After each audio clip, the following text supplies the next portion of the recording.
Brasil, nós somos um país de maioria católica, ou se não mais católica, de pelo menos uma maioria cristã. Nós fomos fundados por um grupo de europeus que invadiu isso aqui e trouxe uma série de valores cristãos que dizem que nós fomos criados por um Deus que nos fez a sua imagem e semelhança e que criou tudo que tem ao nosso redor para nos servir. A gente vem de um grupo de humanos que lá atrás, ao contrário de todos os outros a seu redor, falou que não existem muitos deuses, mas sim um só Deus. Um grupo monoteísta que acredita em um Deus que criou valores e um sistema de moral e ética que rege a todos, um sistema universal. O que isso muda na sociedade quando a gente acredita nesse tipo de coisa? O que isso cria no mundo e aqui no Brasil como uma série de valores que mesmo quem não é religioso ou quem não é dessa religião segue, obedece e atende por conta desse ar que a gente respira monoteísta que interfere em tudo na nossa vida. É um assunto cheio de nuances, mas muito legal para a gente poder parar, dar alguns passos para trás e entender como a nossa sociedade funciona, mas que para poder fazer isso, aqui no Não Ficção, onde a gente discute ciência do dia a dia com especialistas, a gente precisa de alguém que entenda muito disso.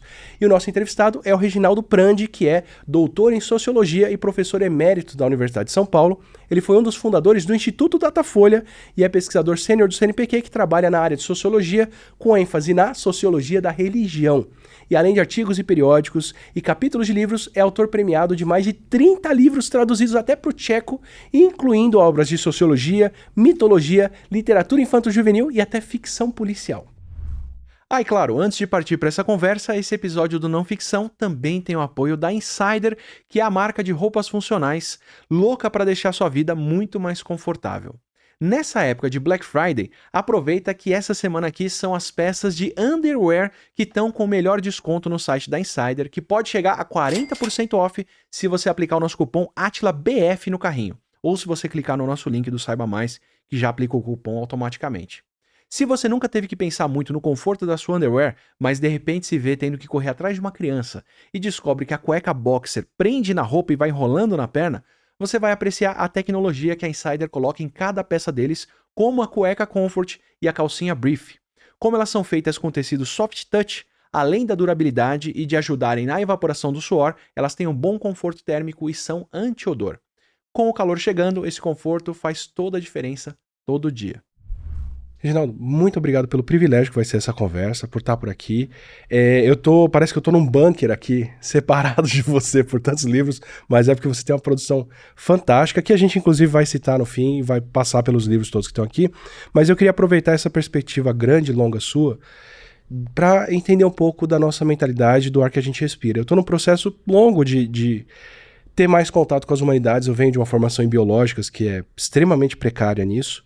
E uma das coisas que me marcou muito foi entender quanto que o ar que a gente respira, né, aquela coisa, né, o peixe não saber que está dentro da água, também vem do monoteísmo, em parte do cristianismo aqui no Brasil, mas não só, do protestantismo ocidental, e o quanto disso está imbuído nos valores de vários outros sistemas, como o capitalismo, como o sistema político e outras coisas. E eu queria, então, uma perspectiva de fora. Eu queria voltar um pouco para trás para entender de onde vem o monoteísmo, de onde vem a noção de um Deus que rege tudo, como que isso começa, para depois a gente poder desdobrar nas consequências que isso traz para como a sociedade caminhou e o que a gente pensa hoje em dia que ainda é um reflexo disso.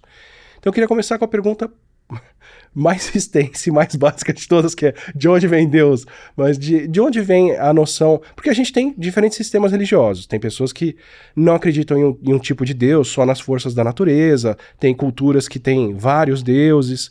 De onde vem essa noção de um grande Deus? Que ela não me parece ser a primeira noção que surge, não me parece ser o primeiro tipo de religião. Se não é o primeiro, como que acontece esse movimento que hoje é o que domina o mundo em termos de número de devotos, né? Que acreditam em um Deus, independente de se esse Deus foi encarnado em Cristo ou não, se Maomé foi seu profeta, mas de onde vem essa noção de um Deus único que a gente tem? Eu diria que essas questões todas são questões irrespondíveis, no sentido de que você não tem registro histórico sobre isso, etnográfico, nem arqueológico, né? Você tem grandes suposições. Mais do que isso, quando você fala em monoteísmo, você fala numa coisa rara. Né? Porque você tem milhares e milhares e milhares e milhares de religiões e suas derivações e suas transformações.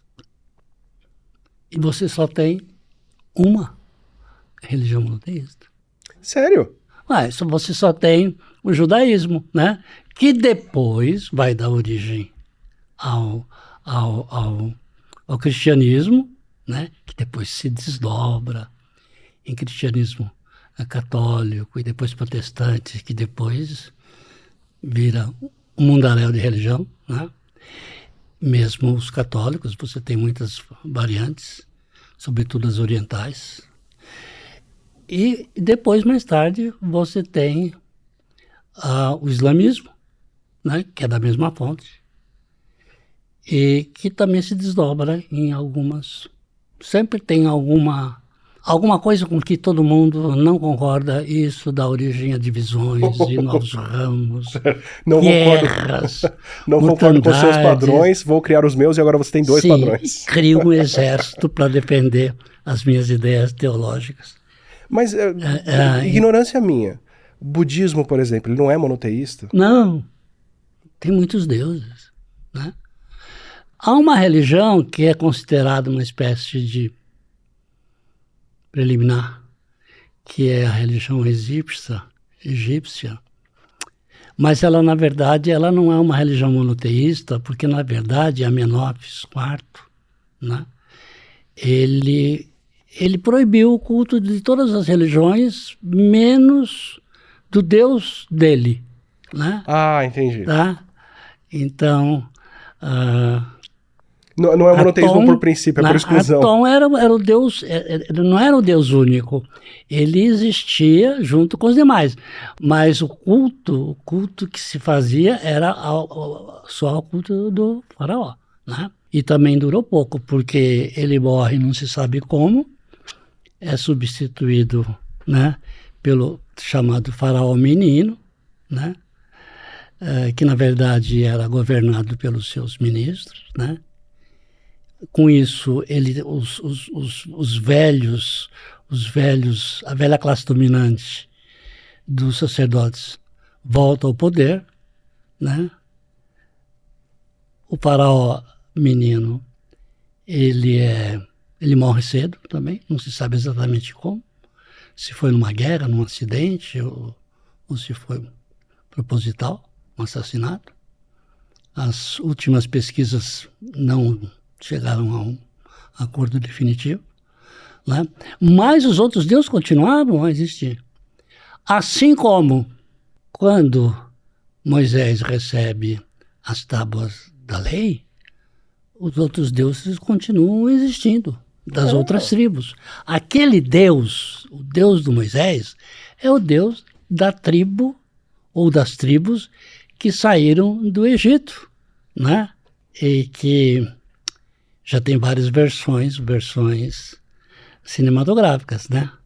Eu acho a melhor de todas a velha versão de Hollywood dos anos 50, final dos 50, 60, né? Que era feita com uma produção, digamos... faraônica. Faraônica, mas ela contava com poucos efeitos especiais da época. Sim, né? sim. A última versão agora é puro efeito especial, não tem mais graça. Ah, entendi. Ela era bem analógica. A abertura do Mar Vermelho, que é a segunda versão, na verdade, em CinemaScope, né? É uma coisa assim, absolutamente, a gente sai do cinema, todo mundo de boca aberta, né? Agora não, agora ficou normal. Então, havia o Deus... E esse Deus é um Deus que escolheu o seu povo. Então, este povo que sai do Egito, que eram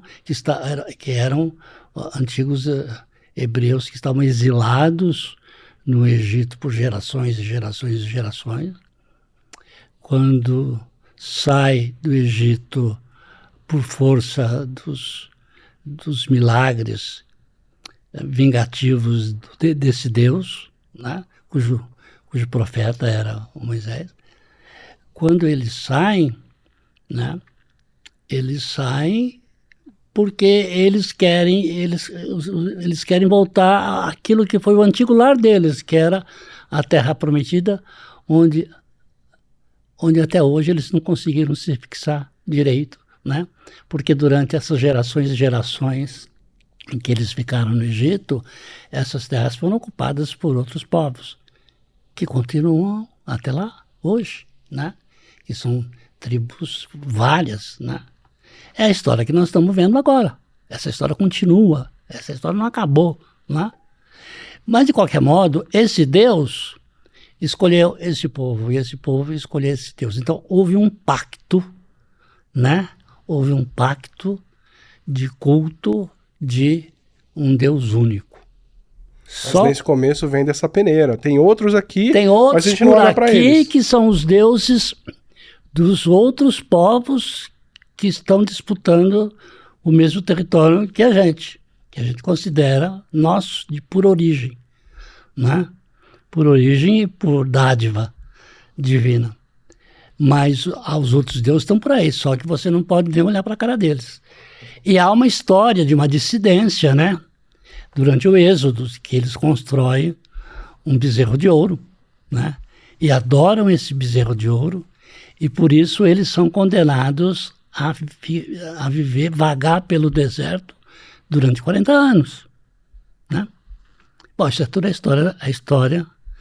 história que precede a chegada do cristianismo por muito tempo. É o Velho Testamento, a história do Velho Testamento. Mas nunca fica claro se outros deuses não existiam, né? Quando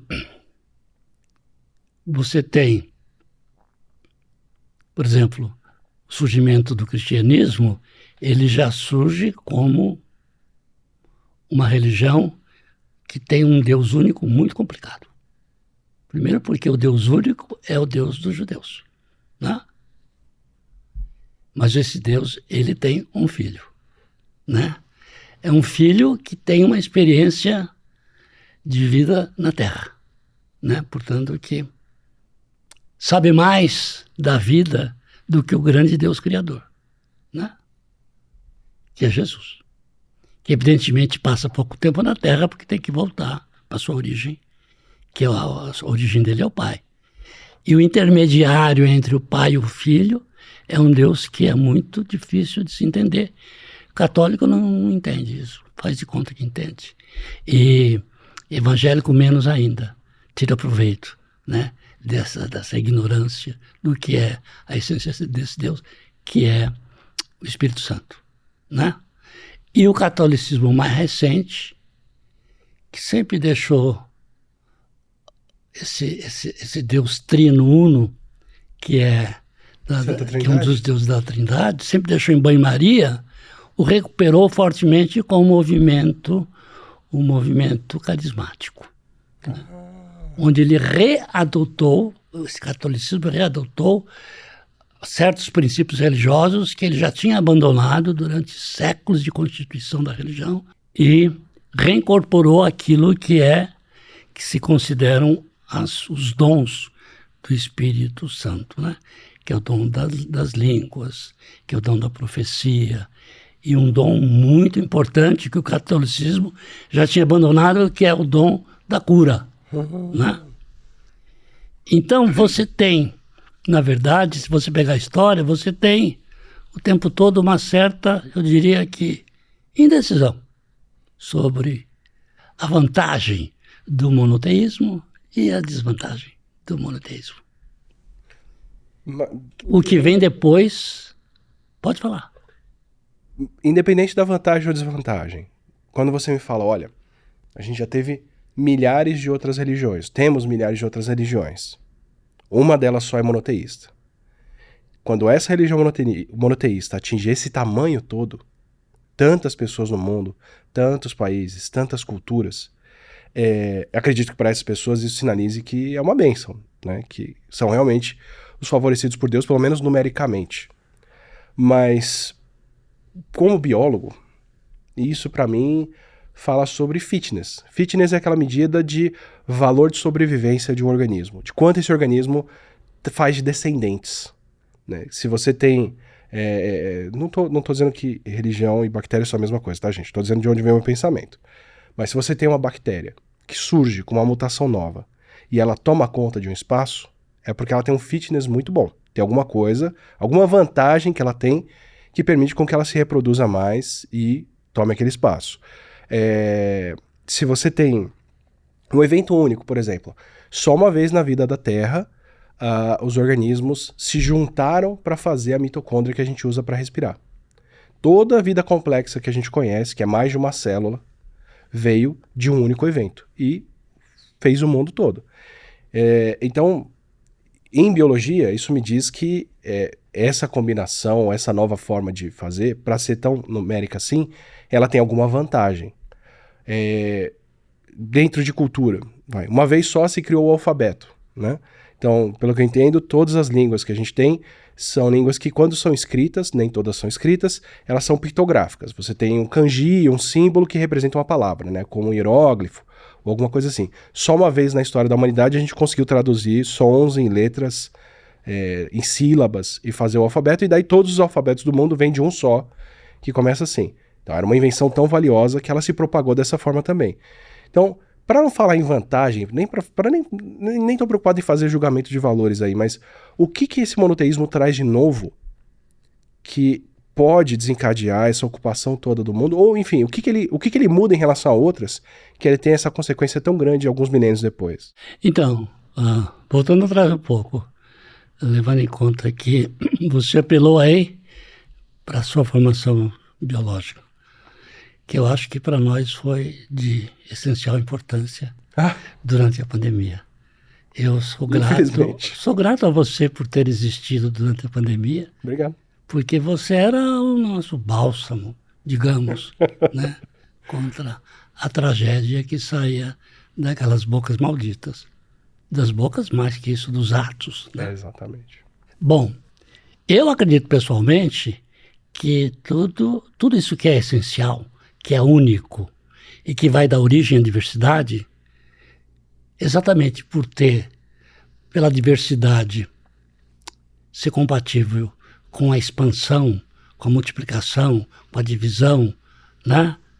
Isso tudo deve ter nascido na África. Inclusive a ideia de Deus. Deus, quer dizer, quando sai da África, ele já sai disposto a fazer pirâmide, a acreditar em Deus, a ter um alfabeto para escrever, a ter números, entendeu? Ou seja, do tipo, o Homo sapiens sai quase que prontinho para encontrar lá fora a sua grande oportunidade de diferenciação. Bom, é o que eu acredito. Às vezes a gente tem notícias favoráveis e notícias desfavoráveis sobre essa ideia, porque a cada desenterramento, né, a cada achado arqueológico, a gente tem sempre uma surpresa. Só para fazer uma parte aqui, tem uma figura que é o Homem de Leão, Homem-Leão, Lion Man, que é uma escultura em marfim, se eu não me engano, que é meio homem, meio leão, e ela tem por volta de uns 40 mil anos, que ela me marca como há 40 mil anos já, o ser humano moderno ainda nem tinha acontecido direito, a gente já tinha essa capacidade de imaginar figuras que não existem no mundo real e representá-las ali e com certeza falar delas, fazer alguma coisa em torno, né? Então, dou como certo que sim, que a gente já tinha essa capacidade de sobrenatural, né? De pensar algo que está além da natureza que a gente enxerga há muito tempo. Isso é absolutamente essencial para a criação de toda a cultura, né? Não existe religião sem cultura, e muito, que é cultura, e não existe absolutamente cultura sem imaginação. Então, também acredito que isso faz parte essencial daquilo que é a definição da nossa espécie, né? Então, isso daí... Agora, também, além disso, além dessa ideia da imaginação e de pensar uma outra realidade, você tem a ideia da identidade, né? A identidade é extremamente importante na formação de tudo isso. E, por mais que você consiga voltar atrás, você não volta muito, mas você consegue voltar bastante, a identidade está sempre muito ligada com a religião. E muito ligada às formas de pensar. Tanto que é dessa ideia que Max Weber, que é um dos pais da sociologia, vai trazer a ideia de que a origem da civilização ocidental está no monoteísmo. Vamos para esse ponto, então, porque eu quero muito passar por ele. Porque o fato de ser um evento único facilita muito a minha vida para perguntar esse tipo de coisa. Porque junto com o monoteísmo, então, no pacote básico dele, já vem uma série de preceitos que o cristianismo pode não necessariamente aplicar, pode dizer que é o Velho Testamento, que o islamismo desconheço como pensa a respeito disso, mas que já estava presente lá na Bíblia, de que fomos criados à imagem de Deus, num jardim. Nesse jardim, Adão nomeia as coisas, a mulher vem depois da costela do homem, e isso me marca como uma coisa que, assim, não estamos mais na natureza. Estamos vindo de fora dela. Ela está aqui para nos servir. Os bichos a gente nomeia, o jardim é nosso para comer, fazer o que quiser aqui. Você perde o privilégio de usar esse jardim, mas ele foi criado para te servir. E, entre outras coisas, essa vida tem um começo, meio e fim. Você vai ser criado aqui, vai viver nessa terra, vai desfrutar desse jardim, e se você agiu tudo certinho, depois você vai para um purgatório e para o céu. Se você não agiu certinho, vai para o inferno, mas você não precisa mais dessa vida terrena. Isso me parece uma forma muito diferente de pensar de, por exemplo, indígenas, de povos originários, quando você ouve eles falando, não, meus descendentes estão aqui na terra, meus parentes ainda vivem aqui na terra, e eu tenho que fazer, cuidar, prover dessa terra para os meus filhos, meus netos, para todo mundo que vem depois de mim.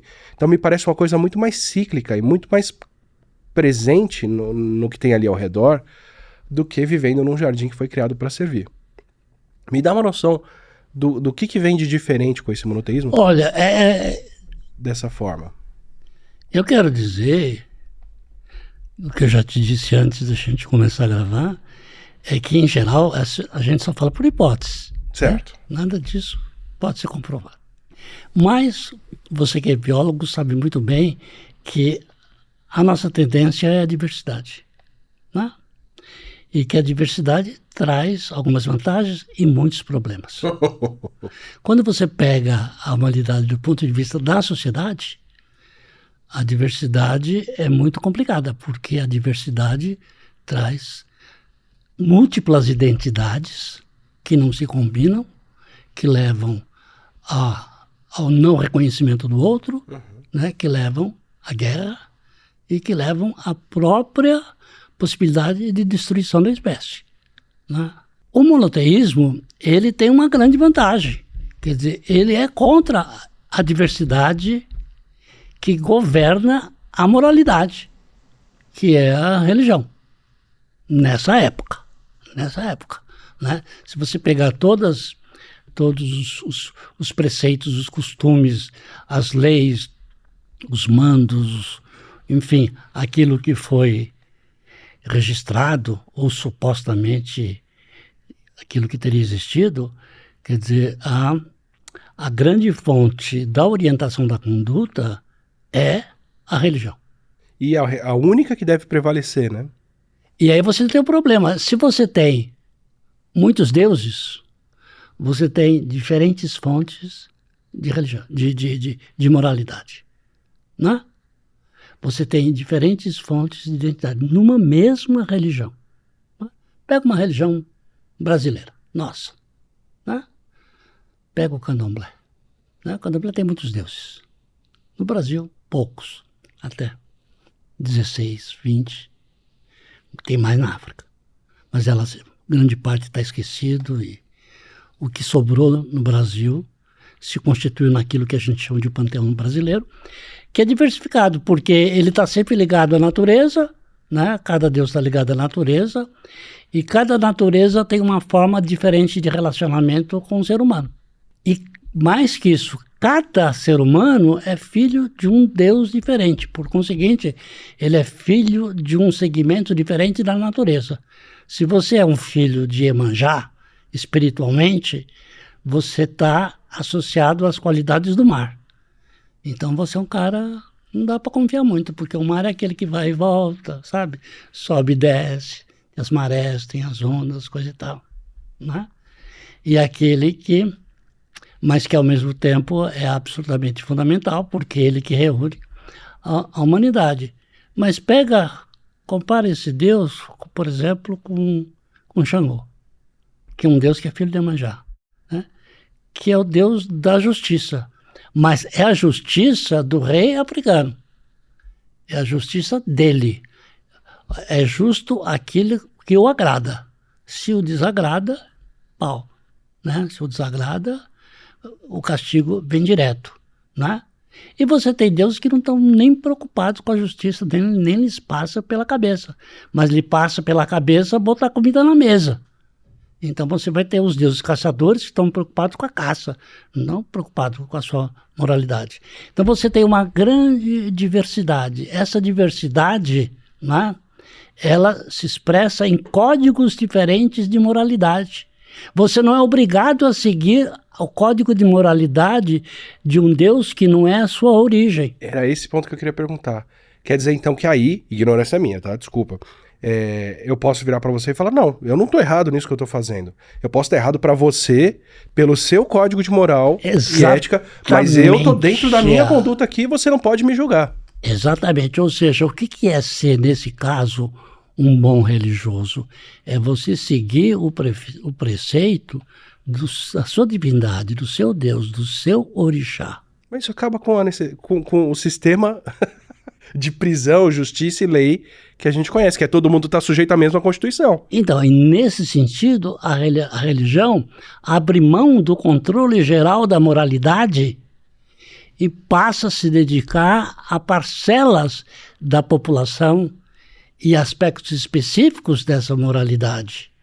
Claro que existe o Deus Supremo, mas esse Deus Supremo, no caso, ele não apita nada, ele não dá palpite, ele não se mete, ele só se mete quando a briga é entre os filhos deles, que são os orixás. Entende? Mas ele queria fazer o mundo, mas dava muito trabalho, então ele fez os filhos, e os filhos fizeram o mundo e governa o mundo. E ele, enquanto isso, descansa. Então você tem um Deus maior que não se mete, não dá palpite.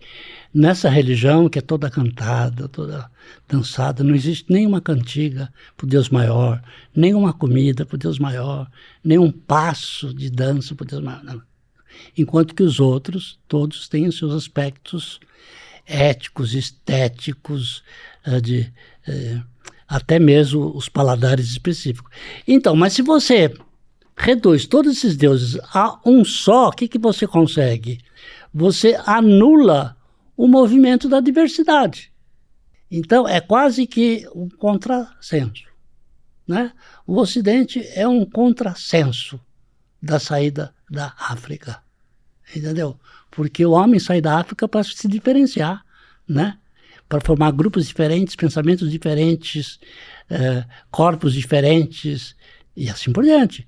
Você sabe muito melhor do que eu sobre isso. Pode até me contestar, entende? Agora, quando você reúne tudo isso sob um único código moral, baseada na fonte suprema, que até então se acreditava, hoje não mais, mas que até então se acreditava que era a coisa que vinha da origem divina, você cerceia essa expansão da diversidade. E isso é um prato cheio, entende? Para se formar uma coisa chamada Ocidente. Entendeu? E o grande trabalho que o Ocidente vai dar é que o tempo todo o Ocidente tem que ficar segurando o desenrolar da diversidade. Né? E aí, é claro que vai ter que ser, muitas coisas vão ter que ser concebidas como... Deixa eles fazerem algumas coisas, por exemplo. Né? Por exemplo, a ideia de nação é importante porque a nação é o espaço onde você recria uma unidade, né, que é específica daquela gente, daquele grupo, daquelas ideias, daqueles deuses. Né? Então não existe, por exemplo, se você estudar a época recente, você vai ver que o cristianismo, a história do cristianismo é a história da dominação das nações. Ele cria, ele forma, né? ele destrói, ele evita a guerra, ele faz a paz, ele faz a guerra, e ele controla cidadão por cidadão através de um código único de moralidade que ele vai buscar lá com Moisés, onde tudo começou. Onde Moisés precisava de um Deus único para juntar aquele bando de judeu que nem falava a mesma língua, né? Que eram tribos espalhadas pelo Império Egípcio, né? E que por alguma razão, por um movimento interno, resolveram sair de lá e encontrar a própria casa. Mas aí isso coloca uma pergunta, pode dizer. Eu vejo um paralelo muito grande aí entre essa uniformização que o monoteísmo traz, de você em qualquer lugar vai ter o mesmo conjunto de valores que volta lá no Moisés, estou usando suas palavras, para uma coisa como a empresa moderna, global, que você vai numa Starbucks no Brasil, uma Starbucks no Japão, uma Starbucks em Nova York, em qualquer lugar, e todas elas vão ter a mesma cara, McDonald's. o mesmo padrão. O McDonald's. Você até incorpora uma coisa do país, né? O pão de queijo acaba entrando em qualquer no um México, que chega feijão, aqui. pasta de feijão. Entra o feijãozinho, entra o chá verde, entra o, sei lá. Mas o essencial não muda. Mas o essencial não muda, né? Então você até admite um pouquinho de diversidade ali para dar uma localizada no país, né? Deixa um pouquinho de sincretismo ali acontecer, mas o grosso é o modelo de um lugar só, servindo esses outros todos. Mas aí é uma estratégia de gestão, é uma estratégia de negócios, de garantir que você vai usar o mesmo modelo econômico em todo canto. Isso é transponível pro monoteísmo? Você tem, ok, o mesmo conjunto de valores, mas isso traz consigo um modelo de gestão de pessoas? Então, porque junto você tem a nação, você tem o Estado, né? Do qual a religião praticamente se apropria, né? Porque a um certo ponto, que você não tem a constituição da nação sem o beneplácito da religião, né?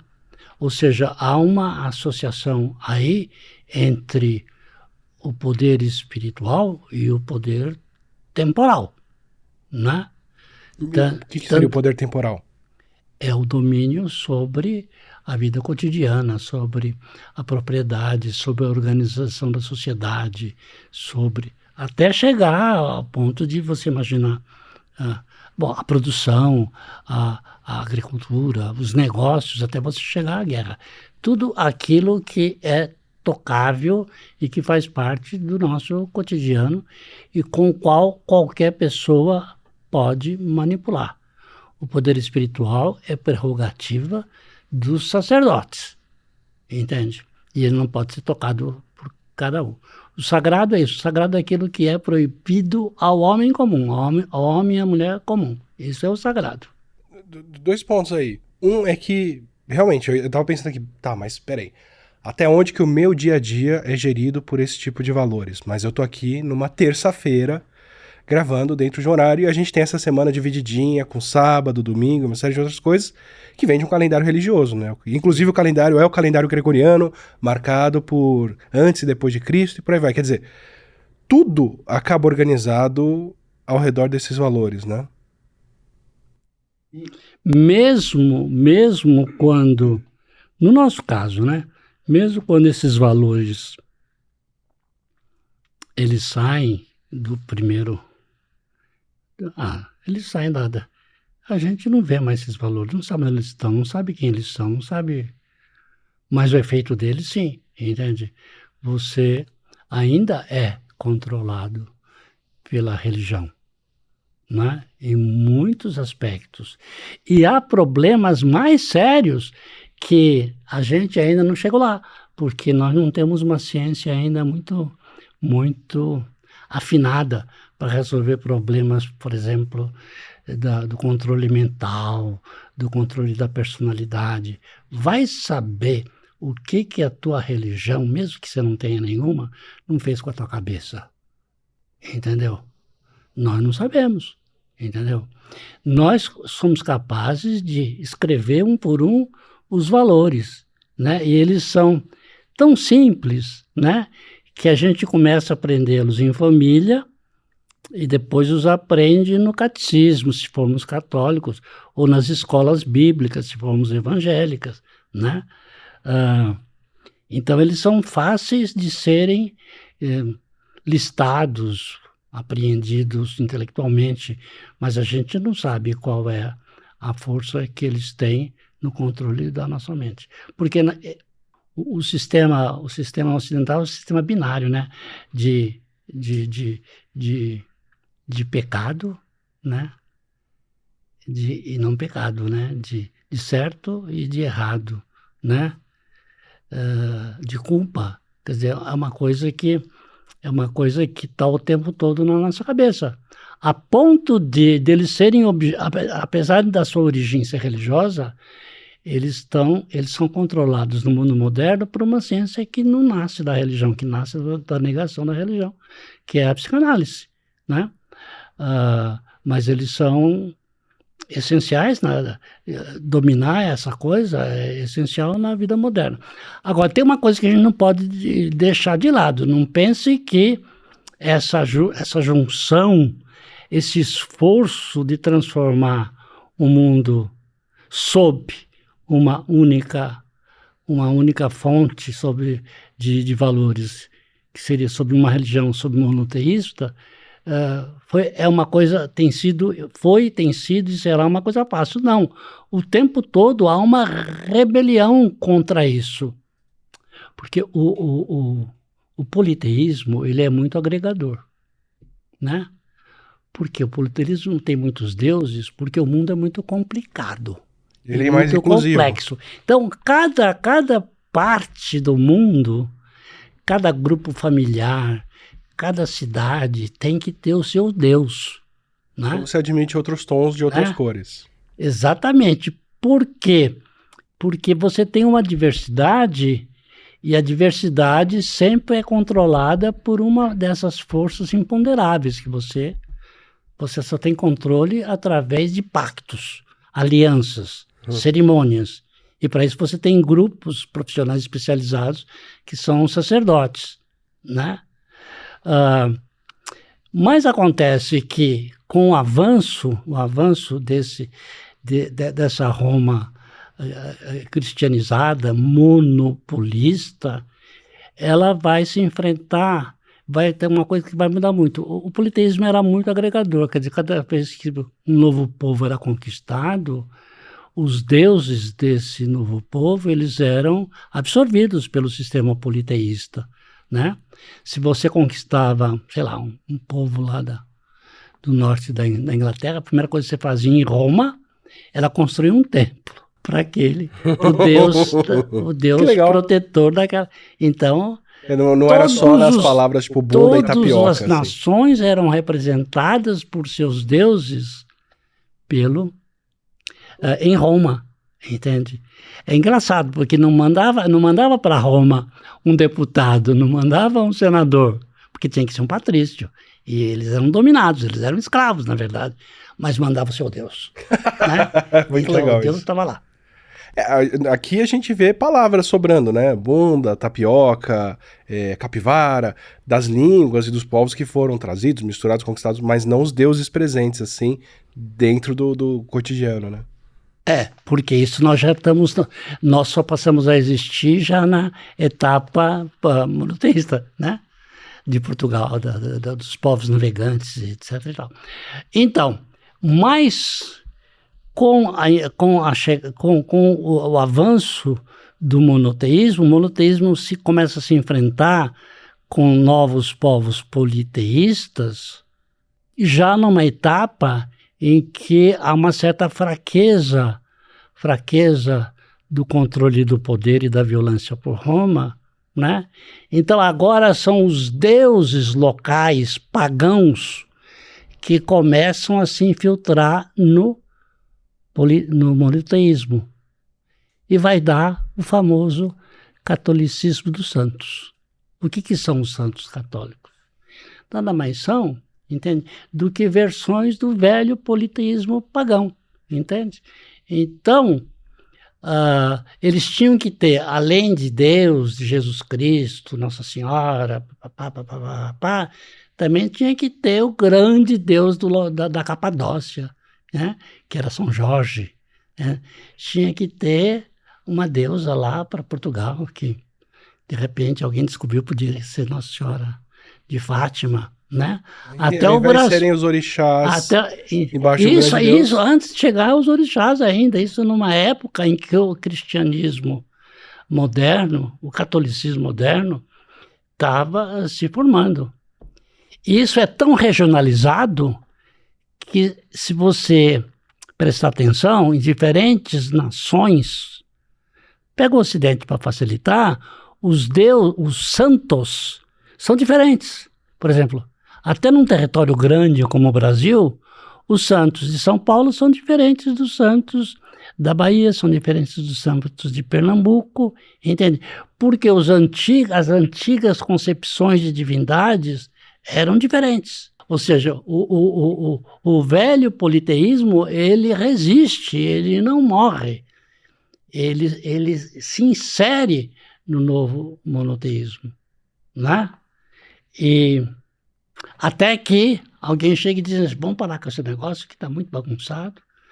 Fora os santos, fora Nossa Senhora, que não é ninguém, a não ser uma mulher que deu a luz ao Filho de Deus. Só isso. Né? E vamos voltar a nosso velho e único Deus dos judeus, né?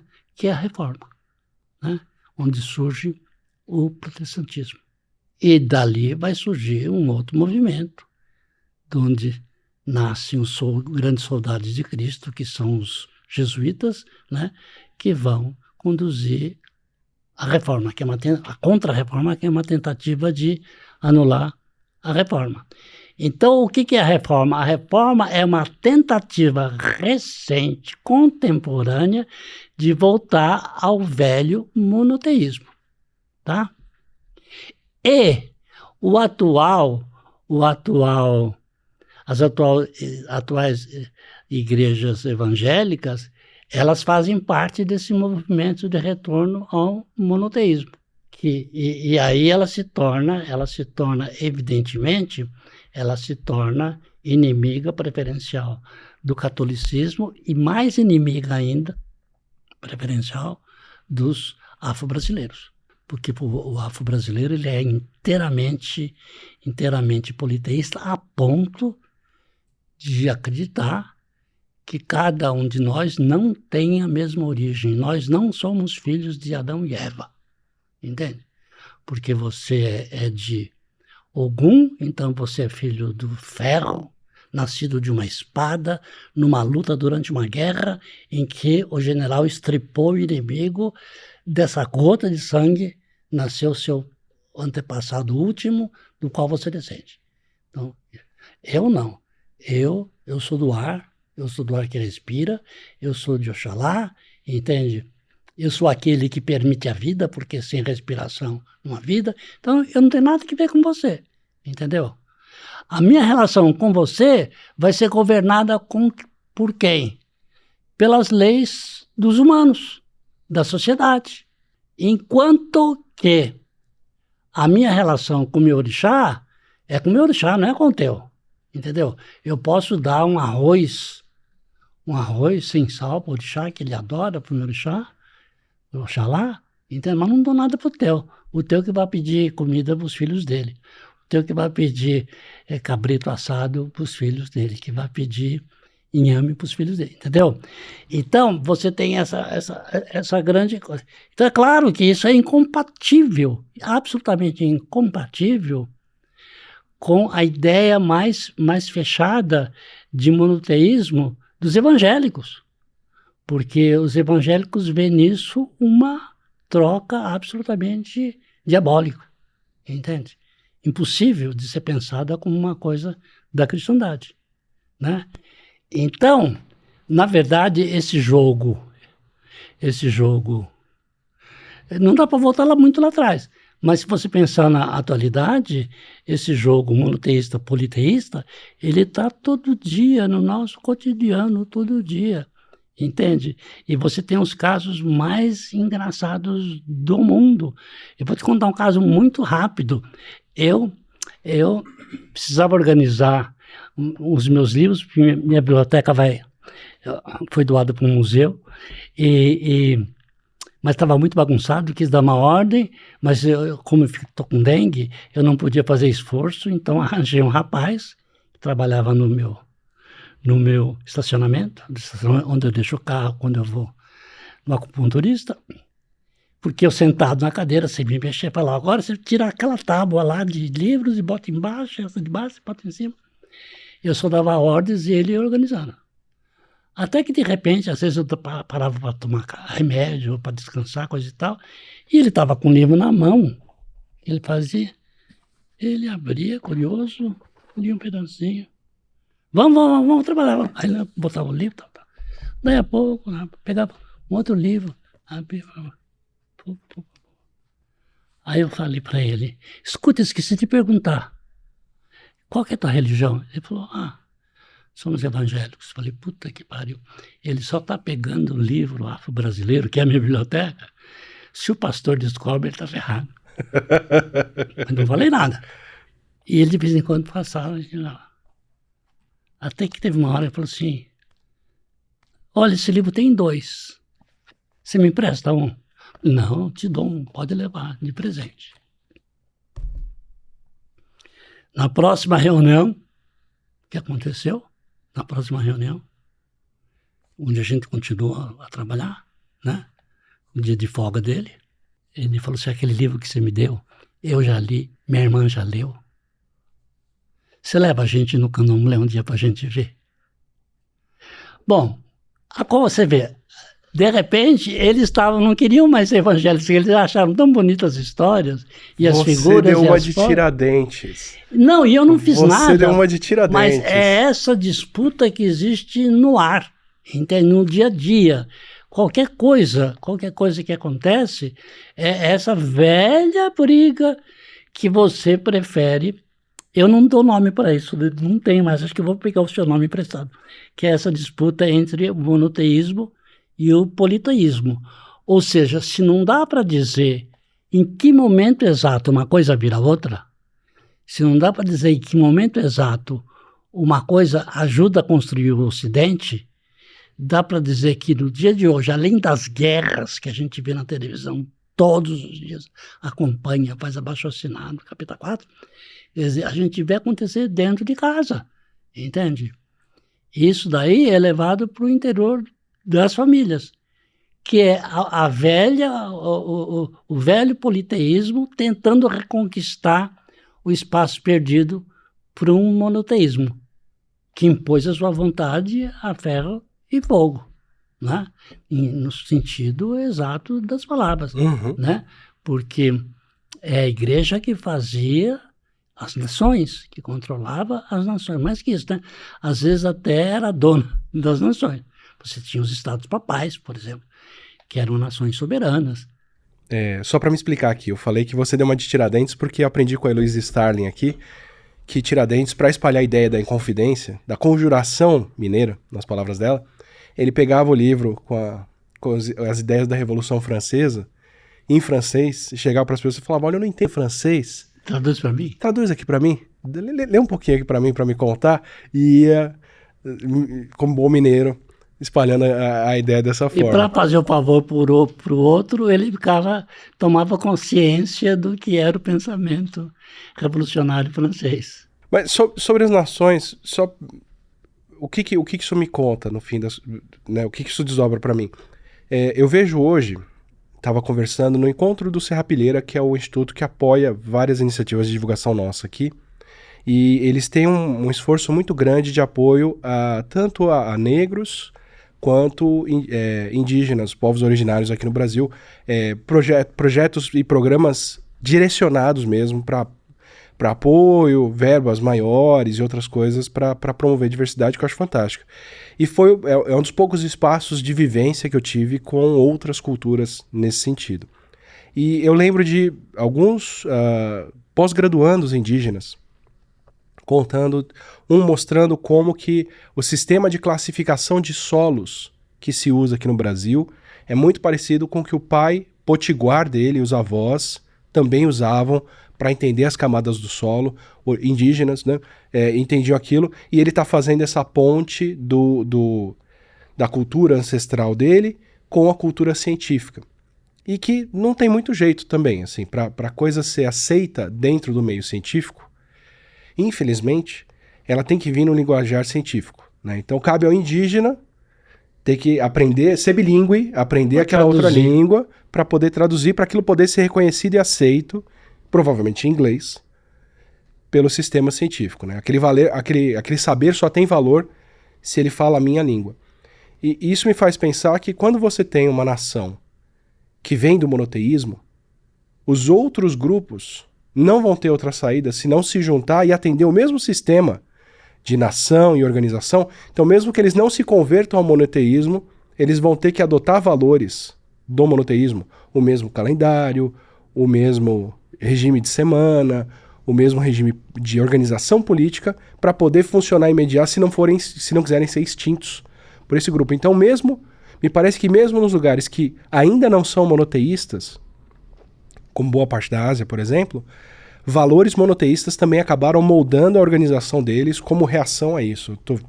Faz sentido isso? Faz sentido. Só lembrando também que no caso desses indígenas que traduzem para a linguagem científica as características do solo, lembrar que aí é um reaproveitamento de um conhecimento específico, porque é o índio que sabe o que é o solo brasileiro, onde ele já viveu muitíssimas gerações, porque dá para plantar abóbora ali, é ele que sabe. Né? Qual que é o efeito da queimada por 500 anos aqui? Dá para plantar algodão? O que acontece se eu plantar 3 anos de algodão, no 4º ano, o que vai acontecer? Isso só quem sabe é quem já morou ali, já fez esse teste, essa prova, primeiro como índio, depois como caboclo, certo? E só que para transformar isso numa agricultura moderna, viável, com dinheiro, com maquinaria, coisa e tal, você tem que ter os teus projetos agropecuários. E aí você depende de transformar tudo isso numa linguagem do dominador. Num case de sucesso. Porque a linguagem do capitalismo é a linguagem da ciência moderna, não é a linguagem do indígena e nem do afro-brasileiro. Então, na verdade, uma das funções... Por que tem tanta universidade agora para indígena, para afro-brasileiro? Porque é uma tentativa de transformá-los em funcionários do capitalismo, né? O que é bom de um lado e é ruim do outro, né? Porque isso tira deles um pouco a identidade como indígena, mas lhes dá uma identidade capitalista. Mas assim, sem julgamento de valores aí, se os povos nativos da Nova Guiné têm que se entender e fazer a paz pela primeira vez em 2000 anos, para poder se juntar, eleger um representante e levar esse representante na ONU, e agora essa pessoa conseguir pleitear uma proteção ambiental para eles lá dentro, tem uma perda enorme da história disso tudo que você condensa em um representante só. Mas se por outro lado isso é o que viabiliza a convivência deles e manter o espaço deles com os outros, tem perdas e ganhos, mas eu entendo como tem um potencial interessante de ajudá-los a sobreviver ao capitalismo monoteísta do outro lado. Sim, mas eu estou dizendo isso no sentido de que por bem e por mal, entende? Porque você não tem a ideia do retorno. Ninguém quer retornar ao saber indígena aplicado à agricultura. Ao contrário, quer utilizar esse saber e integrá-lo no conhecimento dominante, né?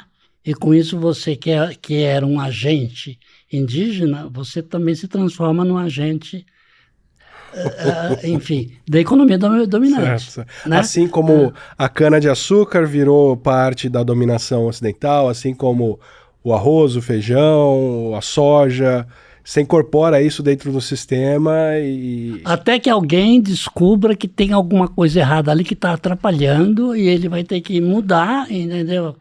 E nessa mudança ele pode renegar tudo aquilo que ele sabia do seu conhecimento original. A tradição nunca é segurança para a mudança, entende? Rarissimamente alguma coisa muda em nome da tradição apenas. A tradição é usada como um rótulo, como um farol, como um símbolo, mas ela não é o instrumento efetivo, inclusive na religião, né? A religião muda, porque todas as religiões mudam muito, mas a religião muda pra caramba, entende? E ela se baseia sempre na ideia de que ela está mudando em função da tradição, entende? Mas essa é uma tradição ad hoc, é uma tradição que você vai lá, fuça nos livros sagrados até achar um versículo. Pronto. Você descobriu a tradição. E com isso você muda muita coisa. E a gente não faz isso só do ponto de vista religioso, mas a gente faz isso muito, o tempo todo. A tradição é sempre uma desculpa que a gente tem para não dizer quais são as nossas verdadeiras razões de mudança. Porque a gente muda porque a gente quer mais dinheiro, a gente quer comer melhor, a gente, né? Enfim, quer ir passear mais, a gente quer ter roupas mais bonitas e assim por diante. Eu tô fazendo aquela paradinha tradicional para lembrar você de assinar o nosso canal, assim você recebe os próximos episódios do Não Ficção e os próximos vídeos como um todo. E para quem já se inscreveu, pense em se tornar um membro, uma membra, mandar um valeu demais, um pix em contato@atiliamarino.com.br. Isso faz muita diferença pra gente. Eu queria trazer essa questão pro Brasil, pra gente entender um pouco do que traz inclusive para suas obras e para os seus estudos. Porque dentro dessa disputa de reforma, contra-reforma, você tem os movimentos de domínio intra-Europa, né? Quem vai predominar ali, se vai ser o Vaticano, se vai ser a reforma protestante, ou o que for, mas também tem os métodos de expansão para fora. Então, né, manda os jesuítas para as Américas e vamos arrumar devoto lá também. Então, como você disse, o Brasil, né, não o que a gente já tinha aqui, mas a sociedade brasileira moderna, ela já nasce pós-monoteísmo. Já nasce cristã, né? Com a missa sendo... Né, a primeira coisa que se faz quando os portugueses chegam aqui é derrubar uma árvore para levantar uma cruz e rezar uma missa. Então já chega destruindo a natureza e falando, aqui vai ser só alma salva para cristão. E destruindo as mentes politeístas, matando os indígenas. Obrigado. É por isso que a gente está conversando aqui. Então a gente já chega com esse pacote. Então funda uma sociedade aqui em cima já desses preceitos. Me dá uma palhinha antes da gente chegar na sociedade moderna com o candomblé, com os orixás, com os evangélicos. O que dos valores brasileiros vem desse cristianismo, desse monoteísmo que fundou o país aqui? Porque a gente... Eu só fui ter contato com essas outras coisas ou conversando com pessoas de outras culturas ou saindo daqui. Que aí você percebe a noção da culpa cristã, dos valores católicos, do quanto tradição ou festas ou rituais são importantes, mas eles são importantes aqui e não para o resto do mundo, porque é aqui que a gente tem esses valores religiosos. Ou que a gente elegeu essa faixa, né, esses versículos para tocar as coisas. Quanto da sociedade brasileira que a gente vê hoje não vem desses valores? Se não for tudo, né? Então, é claro que esses valores mudaram ao longo do tempo, porque eles mudam também em função das novas demandas que vão surgindo, certo?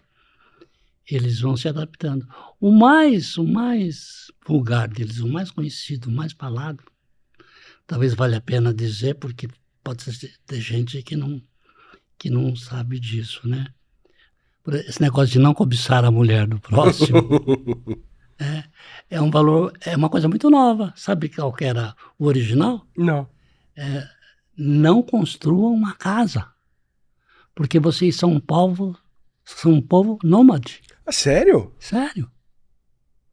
Quando eles se fixaram, entende, em cidade, e fundaram a cidade com casas, isso deixou de ter sentido. Mas agora eles eram vizinhos para sempre, e a mulher estava sempre ali lavando roupa ao lado, cantando aquela musiquinha, e atraía a atenção do seu vizinho. Então, precisava de um valor novo. Então, não cobiçar a mulher do próximo. Surgiu muito, muito recentemente, né? E depois surgiu a piada, né? Porque sempre surge a piada. Não cobiçar a mulher do próximo quando o próximo está próximo, né? Então, os valores, eles, na verdade, eles norteiam muito a vida da gente. Embora a gente não perceba. Mais do que isso, embora eles estejam já difusos naquilo que é a cultura secular, entende? Não precisa da igreja, não precisa do catequista, não precisa de ninguém para te dizer isso. Mas, por exemplo, você não pode roubar. Por que você não pode roubar? Porque está errado. Porque está errado. Então, mas por que está errado? Porque não pode. Porque não pode. Não tem nenhuma razão prática, eficiente, e é um valor que está lá. Está lá no código. Lá no código antigo, monoteísta. Entendeu? Por que eu estou dizendo lá no código monoteísta? Porque você tem em muitas sociedades em que você pode matar. Por exemplo, pensa nos tupiniquis e tupinambás. Por que você mata o seu inimigo e o come, e o devora? Assa e come. Porque o avô dele comeu seu avô, devorou seu avô. Então, para você restituir a sua, digamos, a sua honra, você tem que agora comer o avô dele, tá? E ele, quando for sacrificado para ser assado e comido numa grande festa, entende? Ele vai dizer, eu vou morrer, entende? Mas o meu avô vai comer o avô de vocês. O meu neto vai comer o neto de vocês, né? Algo assim, entendeu? É completamente diferente, quer dizer, é um valor que sustenta a própria sociabilidade. Por exemplo, se você pegar tupiniquins e tupinambás, você só se transforma num guerreiro reconhecido depois que você caça a tua primeira vítima, que será, numa guerra, evidentemente, uma escaramuça, que será morta, assada e comida pelos da tribo e pelos visitantes homenageados que vão receber os principais pedaços de carne. Mas por que você tem que ser um herói? Porque antes disso você não pode se casar. Você só pode se casar, entende? Se você tiver se transformado em alguém que restituiu honra à família. Se você fala assim, não, eu não vou matar ninguém, eu virei evangélico, sou contra, coisa e tal. Falando por absurdo, né? Mas um cara que não consegue, ele não consegue, ele é fraco, ele não consegue. Então ali a ordem é matarás. A ordem é matarás, é o contrário. Porque se você não mata, você não consegue dar movimento à restituição permanente da honra do seu povo. Ou seja, aquilo que mantém a unidade do seu povo, que é a honradez, que é você me matou, mas eu te mato, entendeu? Isso daí traz vergonha, entendeu? Isso traz vergonha. Isso daí é uma perda de identidade. Então, aí é o contrário, tá vendo? Esse Pitiquito Pinamá estava aqui onde a gente está agora, né? E a gente, se para nós é não matarás, para eles é matarás. Enquanto você não matar, você não pode se casar. Enquanto você não se casar, você não faz parte do grupo que governa a aldeia. Você não faz parte dos adultos, você será tratado como criança.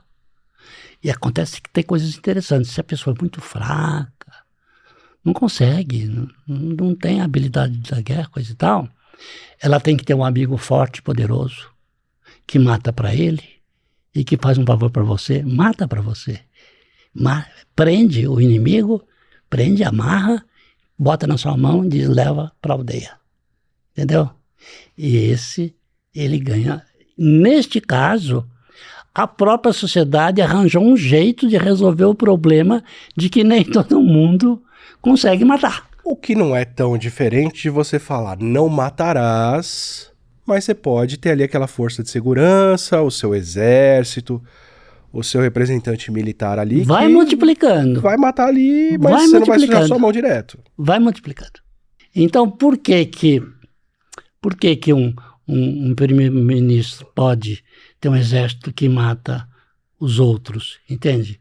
Porque ele fala isso em nome da honradez do seu povo, entende? Você matou meu povo, agora o meu povo mata o seu povo, entende? Não matarás entre nós, mas daqui pra lá... É. Então é isso. Então a gente pode pegar cada um desses simples valores e decompor, e você vai ver que em diferentes grupos, civilizações, nações, você tem coisas ao contrário, né? Coisas bem ao contrário. E isso vale para tudo, vale até para as práticas sexuais, né? Vale para as práticas reprodutivas, vale para as práticas agrícolas, ou seja, cada coisa que você faz tem uma razão de ser. Quando você pergunta, em última instância, por que eu não posso fazer isso? A resposta é porque não pode. Entende? Vai estar lá no Moisés, por causa dele. É porque não pode. E quando você acha que você não precisa mais de uma religião para orientar o seu comportamento, você vira um desigrejado. Você não vai mais na igreja, você não precisa, você é um sem religião, que é a categoria que mais cresce nos recenseamentos mundiais, porque você sabe que as religiões vão mudando a sua composição, né? No Brasil atual, o catolicismo está em declínio há 70 anos, o evangelismo está em ascensão total, né? E as outras pequenas religiões vão lá se equilibrando, um pouco aqui, um pouco lá, um pouco aqui, um pouco lá. Mas segundo grupo que mais cresce no Brasil é o do sem religião, entende? Que são aqueles que já incorporaram o uso de outras fontes de valor, que são a filosofia, as ciências humanas, as práticas sociais. Claro que fazendo uma decomposição você vai ver você pode ter uma filosofia que herdou esse valor de uma determinada religião e assim por diante. Mas a pessoa que pode mudar esse valor não é mais um papa através de uma bula, através de uma encíclica, entende? Mas é um Átila Yamarino. Ah, nem de longe. Que desistiu de ser pesquisador nesse momento, mas que a qualquer momento pode voltar para sua bancada, né? E descobrir uma puta novidade que vai fazer a gente agora andar de 4 na rua. Mas, ao mesmo tempo, a gente vê a volta de muitos valores religiosos, de muitas figuras religiosas tentando disputar espaço no poder, espaço político, se eleger prefeito, senador, presidente, ou o que for. Eu já ouvi aquela comparação sobre de onde vêm os valores ocidentais em relação à religião, como a escada que você usa para chegar no bem-estar social. Então, a religião traz esse senso de comunidade, de pertencimento, de obedecer aos mesmos princípios, mas uma vez que isso tudo ampara a vida das pessoas o suficiente, elas podem, em algumas sociedades, chutar essa escada, como são as sociedades, de alguns países da Europa, que já são muito menos religiosas do que o resto do mundo. Então a religião, ela vira esse passo na direção de um país estável, uma sociedade estável, mas essa escada depois é abandonada e as pessoas não frequentam mais essas igrejas. Isso pode ser o caso de um país ou dois, mas o que eu vejo em muitos lugares do mundo é o contrário. A gente tem um movimento religioso voltando ao poder político de fato, exercido misturando as duas coisas, os valores constitucionais com os valores religiosos. Então, pega o caso que nós falamos tantas vezes dos evangélicos. Até os anos 80, a teologia dominante entre os evangélicos é que o dinheiro era uma coisa do diabo, entende? Você querer ter posses, conforto, luxo, tudo isso era anti-norma, era o contrário do valor, entende? Isso era ruim, você tinha que ser modesto, você tinha que ser parcimonioso, você tinha que se contentar com aquilo que Deus lhe deu. É aquela moderação protestante que o Safatli coloca como a base do capitalismo, daqueles bilionários que ficam muito ricos, mas continuam tendo um carro simples, uma vida simples. É o trabalho Mas pelo eu não estou trabalho, nem né? pensando nos milionários, eu estou pensando no povão em geral, entende? Que tinha pouco, mas estava do lado de Deus. Tinha pouco, mas tinha a bênção de Deus. A alma está salva. Sim, a alma está salva. Ele tem certeza disso. O rapazinho que veio te entregar a pizza no portão, quando você dá uma caixinha para ele, ele diz, Deus abençoe. E ele tem certeza do que ele está dizendo, né? E ele está muito feliz em receber R$5 de caixinha. E aquilo é uma dádiva de Deus que ele retribui para você, Deus, né? Bom, mas aí acabou a ditadura.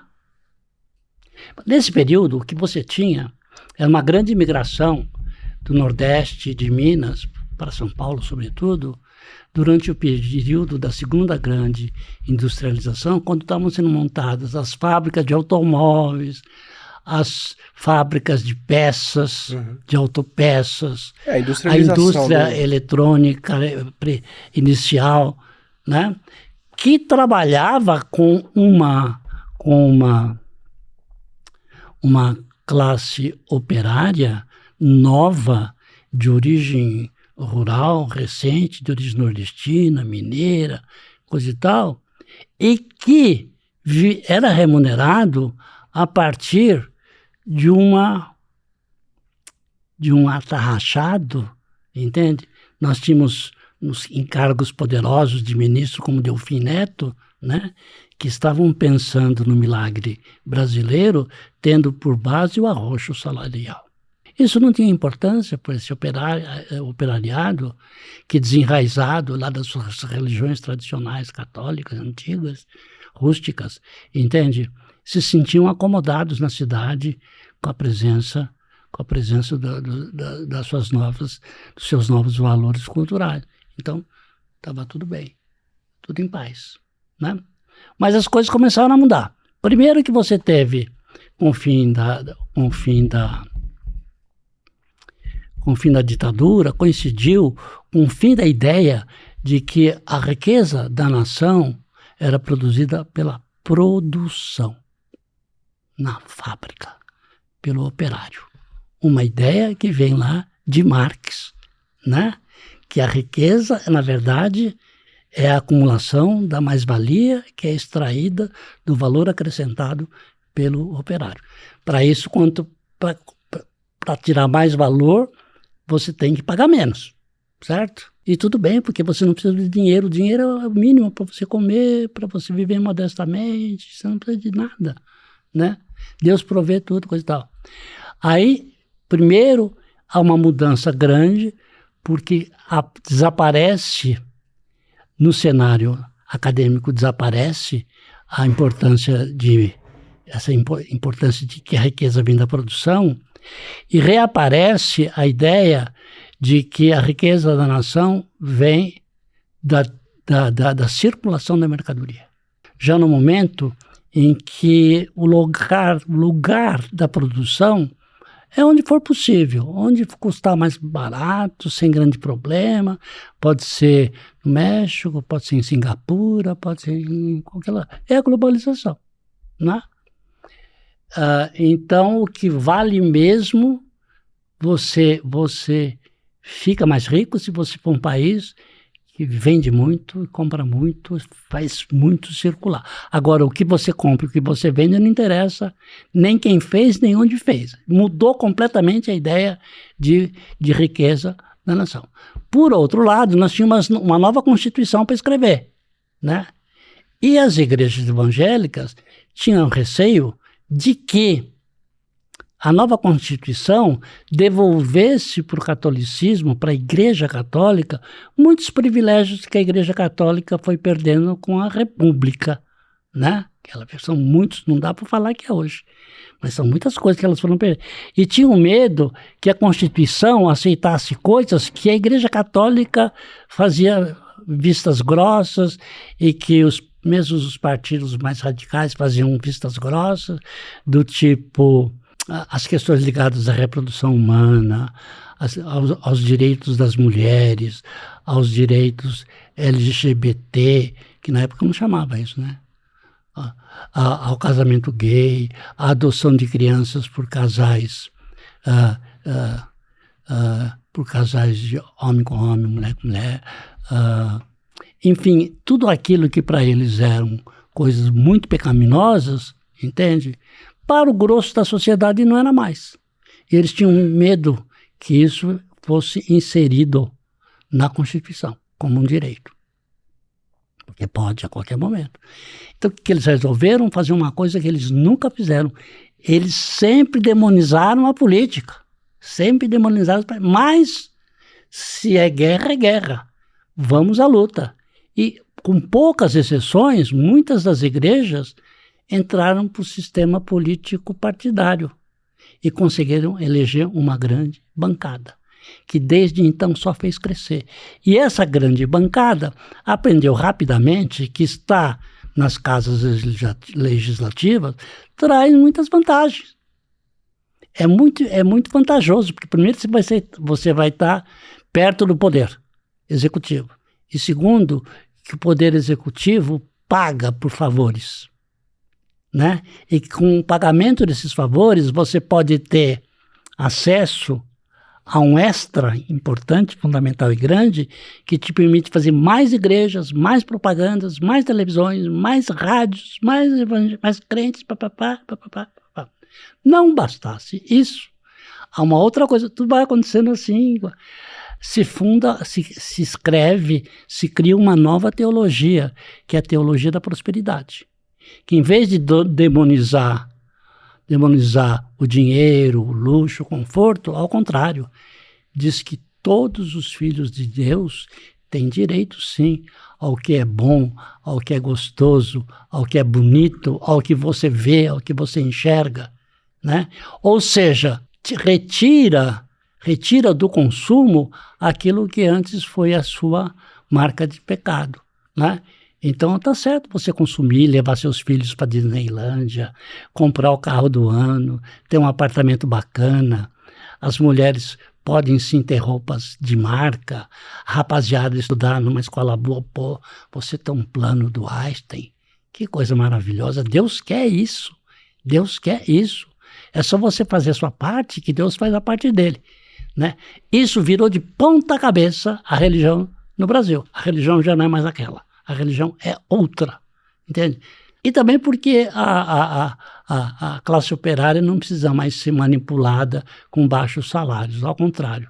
Quanto mais se pagar para a classe operária, mais a mercadoria circulará, mais coisas se venderão, se comprarão, mais a riqueza aumentará para o país, né? E mais dízimo você pode receber. Além disso, você tem que fazer a sua parte, que é entrar com o seu dízimo, com a sua oferta, com a sua disposição, entende? De fazer crescer a glória de Deus, né? E fazer uma parceria com Deus que o faz crescer. E qual que é a visibilidade desse crescimento? É o crescimento das igrejas, da população convertida e das suas benesses, que evidentemente entrando nesse circuito de que pode sim, entende? Você vai se esforçar sim para ter um pouco mais desse sim, né? Então, grandes mudanças. Tudo isso são mudanças fortes, comprováveis do monoteísmo brasileiro.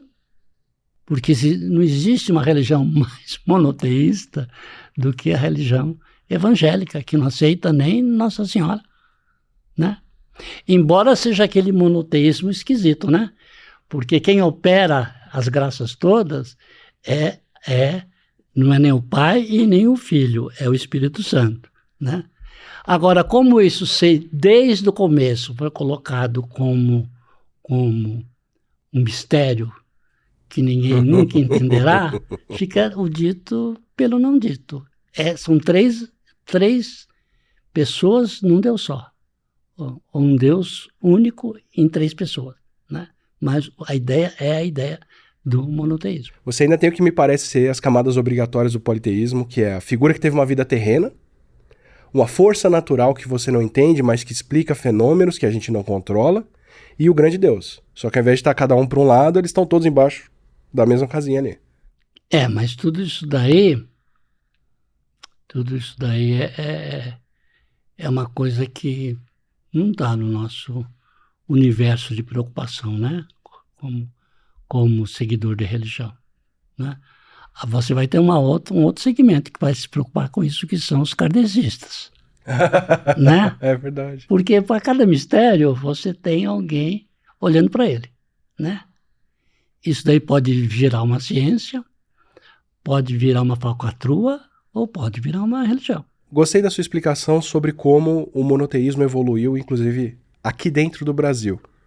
Eu queria chegar num outro ponto agora do desdobramento mundial disso, porque suposição minha, tá? Não estou dizendo... Mas você ter essa forma de pensar que o mundo é um jardim para te servir, que você pode usar esse jardim e que não é o uso que você faz dele que vai ditar se você entra no céu ou não. São outros princípios que você vai atender. E que, de qualquer forma, um dia vai acontecer um apocalipse, onde, né, vai ter arrebatação, as pessoas vão para o céu, e quem ficar aqui não tem alma, não merece. Me diz que você pode usar essa natureza de uma forma muito mais exploratória e muito mais sem consequência do que religiões que se veem como parte dessa natureza, que se veem descendentes de entes naturais que estão ali. Então, mais do que capitalismo até, me parece que a maneira como a gente explora a natureza hoje em dia puxou muitos desses valores do monoteísmo, de que somos seres superiores colocados aqui por um Deus que nos fez a imagem dele e que a gente pode fazer o uso que quiser disso aqui. E daí as outras coisas. Se você vai para uma região, funda um país, e as pessoas que estão lá não são pessoas brancas, não são pessoas cristãs, você pode usar essa mão de obra como escravos, você pode trazer outros povos como escravos e está tudo bem. Daí a gente põe a escravidão aqui. Você pode pôr essa natureza para te servir, que está tudo bem. Aí a gente tem esse monoteísmo evoluindo até o ponto que você me dá agora, moderno, de que você não precisa mais ter uma vida simples, regrada, e você pode usufruir dos bens que o capitalismo está trazendo, de ter mais riqueza, de ter mais carros, de comer uma carne melhor, levar os filhos para Disney, fazer o que for. Então me parece que muito do problema que a gente vive hoje, de ter uma destruição ambiental sem precedentes, de ter uma extinção de formas de vida na Terra sem precedentes, de ter uma mudança climática acontecendo por causa da emissão de carbono que a gente fez sem precedentes, isso tudo está muito atrelado a essa forma de explorar e usar o mundo sem pagar pelas consequências aqui. Então, por que eu estou falando disso? Porque se a gente tem essa série de valores que estão embutidos, de que eu não posso matar porque estava lá nas leis do Moisés, que eu não posso, né, cobiçar a mulher do outro, se a gente está operando embaixo de vários valores que são religiosos, mesmo que não sejam diretamente mais, ou que a gente não saiba mais, me parece que a gente está vivendo problemas hoje no mundo que vêm também desses valores religiosos aplicados à natureza. A maneira como a gente explora a natureza sem ter mais que conviver com a consequência disso por aqui. Porque minha alma vai para o céu, ela não vai ficar vagando por aqui para ver o rio com mercúrio ou o planeta com outro clima. Se isso de fato acontece, e não tô dizendo que é o que de fato acontece, mas se isso de fato acontece, me parece que não vai ser esse conjunto de valores que vai trazer a solução. Porque se é essa grande forma de pensar que está acima da Constituição, das outras coisas, se é uma maneira da minha mente ser organizada, que vai me levar a explorar o mundo dessa forma e que causa os problemas que o mundo tem, não vai ser essa minha forma de pensar que vai resolver os problemas que eu estou causando. O que eu quero dizer com isso? A gente vive numa sociedade, hoje, brasileira, que tem várias outras religiões não monoteístas. Tem as que a gente não conseguiu extinguir, que já aconteciam aqui, e tem as que a gente trouxe depois, que são principalmente dos povos africanos, né? que são outros sistemas de valores. Você me descreveu, né, a diferença entre quem é filho de Ogum, quem é filho de orixás, né? Perdão. Isso me faz pensar se, de repente, a gente não tinha que resgatar um pouco mais desse politeísmo, não só como admitir mais religiões, admitir essa convivência, ter uma postura mais inclusiva, que era uma postura mais politeísta, nas suas palavras, mas também admitir mais valores politeístas para a maneira como a gente se relaciona com a natureza, para a maneira como a gente usa o ambiente, ou como a gente entende ou aceita outros valores culturais.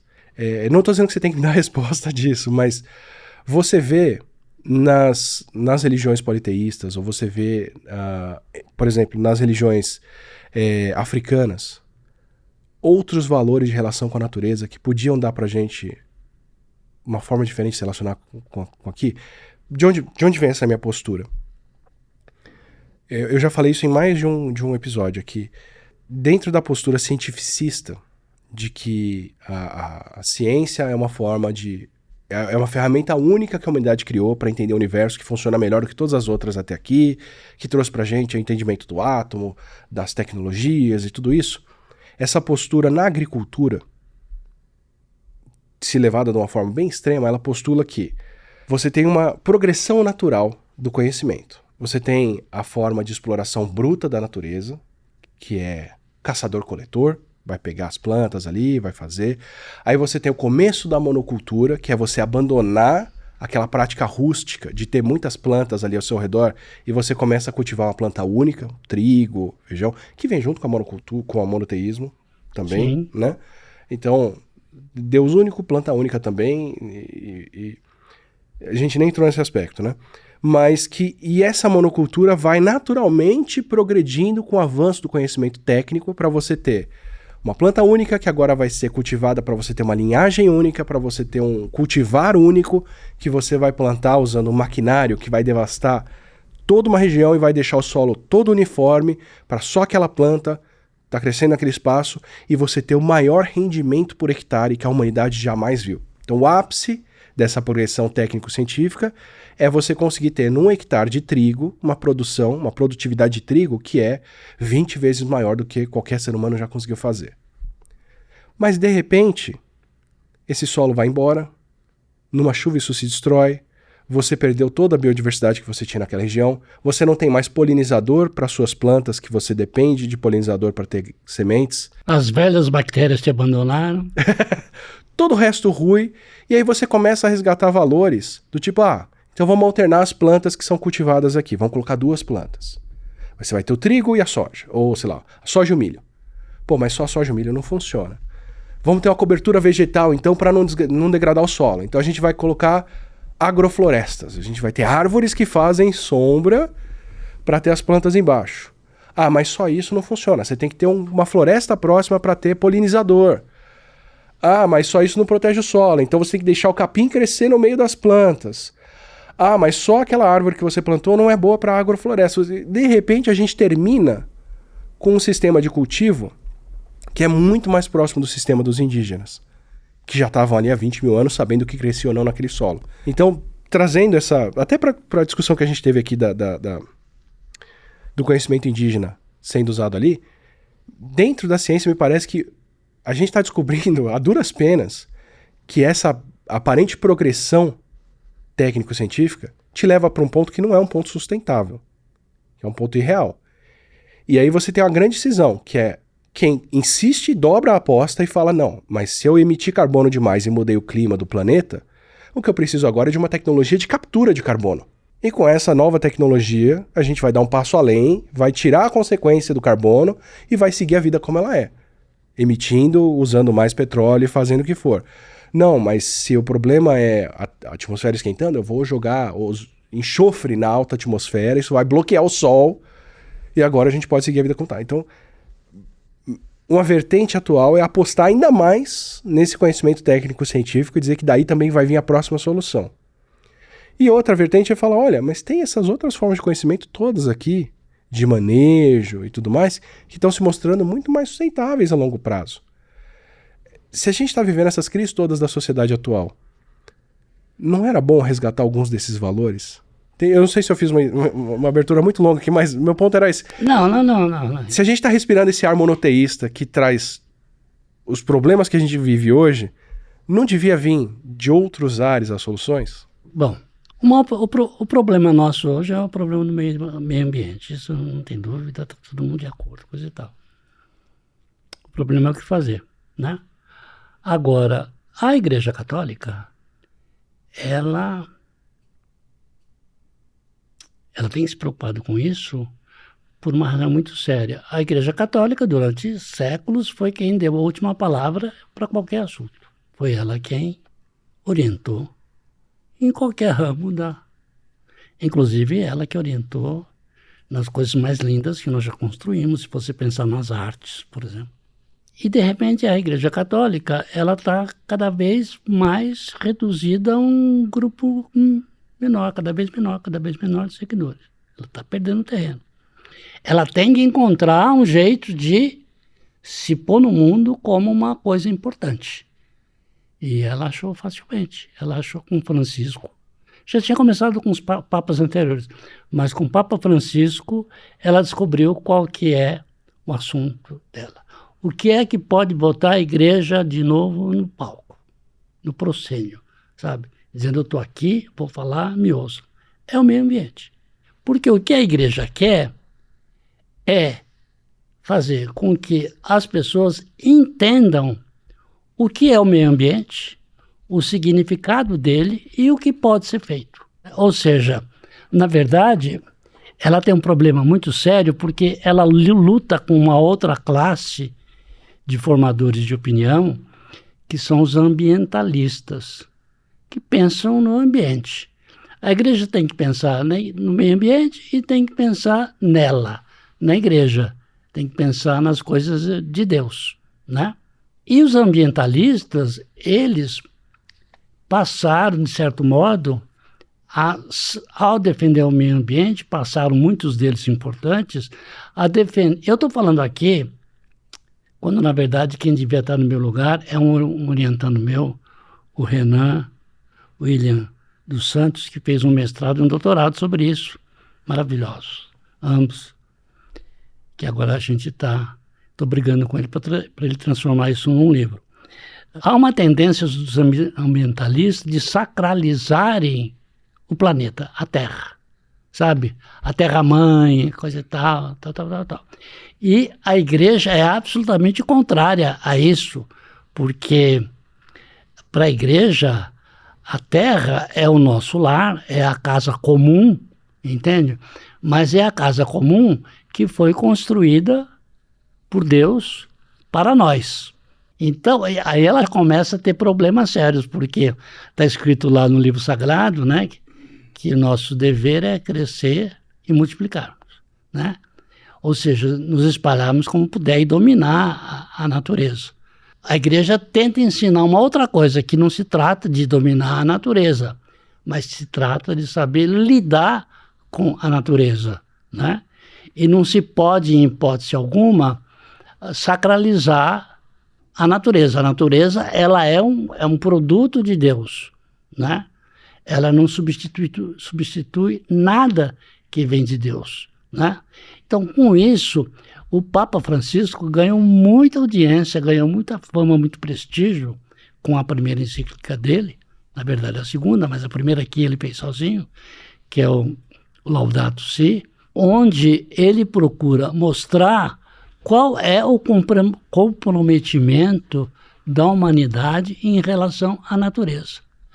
Nós tínhamos uma ideia de que isso era uma coisa muito do Vaticano, que estava muito interessado em chamar para si de novo uma atenção que ninguém mais notava. Ninguém olhava para o Vaticano para discutir coisas que já foram essencialmente norteadas pelo Vaticano. Mas com a incorporação da questão do meio ambiente, o Papa virou uma estrela. Mas a gente achava que isso era coisa só do Papa, só do catolicismo. E aí as pesquisas foram mostrando que não, que todas as igrejas evangélicas em algum momento tratam do assunto, em algum momento se metem na discussão. Então, há toda uma discussão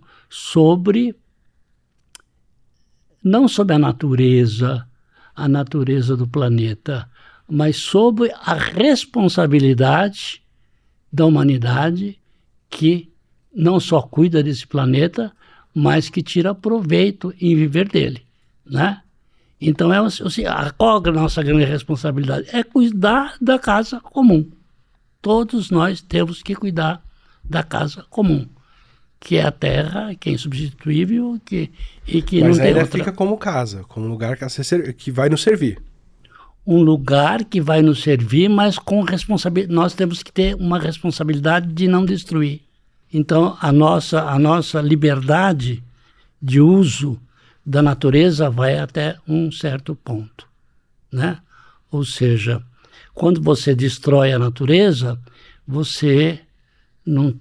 Quando eu era estudante de ciências sociais, a gente aprendia que a antropologia era a ciência contrária à natureza, porque a missão da humanidade era controlar a natureza, era se apropriar da natureza, é fazer da natureza uma coisa sua.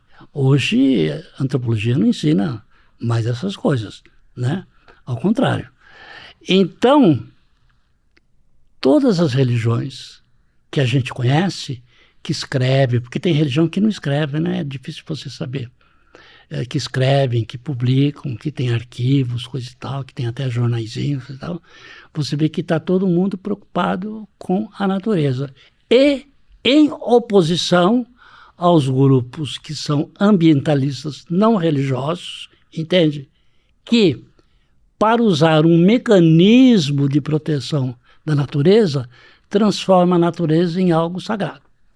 Então, por exemplo, e vão buscar isso nas velhas tradições indígenas, por exemplo, com a ideia da Pachamama, né, que é andina, né, e outras divindades, né, que representam a terra, por exemplo, a Mãe Gea. Então, há na religião uma disputa sobre a natureza do planeta, né?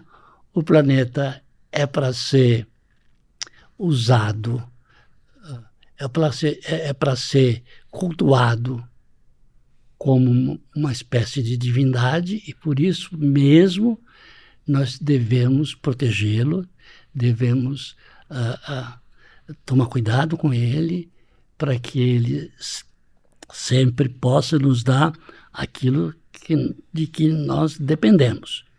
E há uma outra posição de que a Terra é um ambiente que não tem nada a ver com Deus, nada a ver com...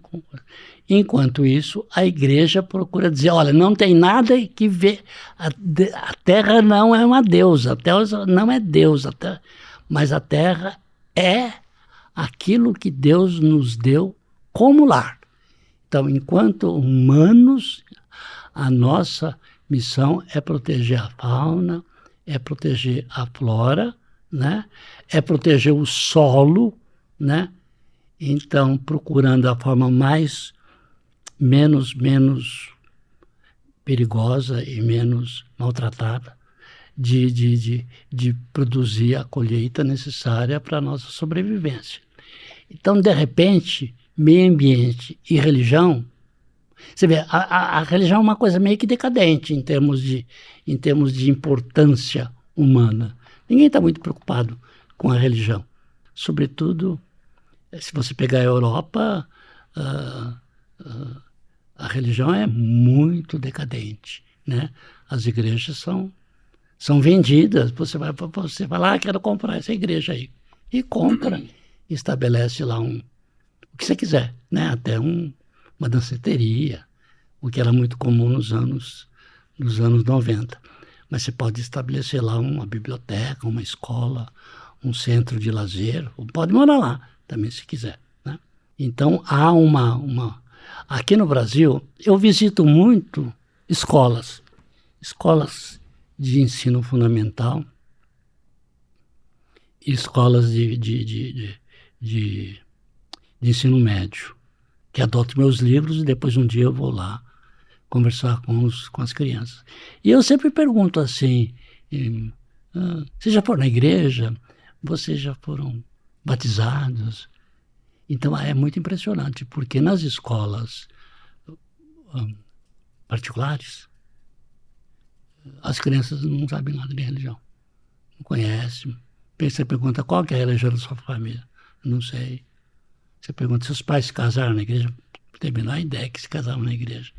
Se você vai numa escola pública, né, que inclusive depende dos planos de governo para os alunos receberem os livros, que eles não podem comprar, eles todos conhecem a igreja, mas eles conhecem a igreja evangélica, né? E quando você pergunta, por exemplo, sobre o meio ambiente, eles não sabem nada, né? Ou seja, nós estamos num ponto em que a discussão não chegou sequer ao nível escolar, né? E o que a Igreja Católica quer fazer é trazer isso para o meio dos seus fiéis, né? Então, ao mesmo tempo que você tem a igreja, a religião em geral decadente, em grandes partes do mundo, sobretudo naquelas regiões que mais destruíram o planeta e que mais prejuízo causam ao planeta, né? Você tem, na verdade, uma preocupação que vem da religião.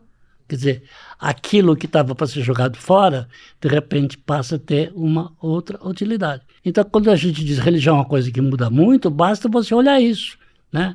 O que a religião pensa do meio ambiente? Bom, depende. 50 anos atrás, mandava cortar as árvores e fazer uma catedral, né?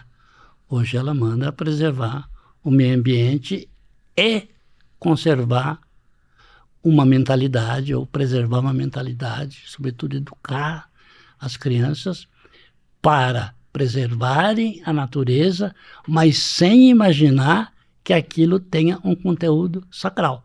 Porque aí ela perde de vez o nicho em que ela opera, né? Porque se o dia que o meio ambiente fala assim, não preciso de você, igreja, quem precisa?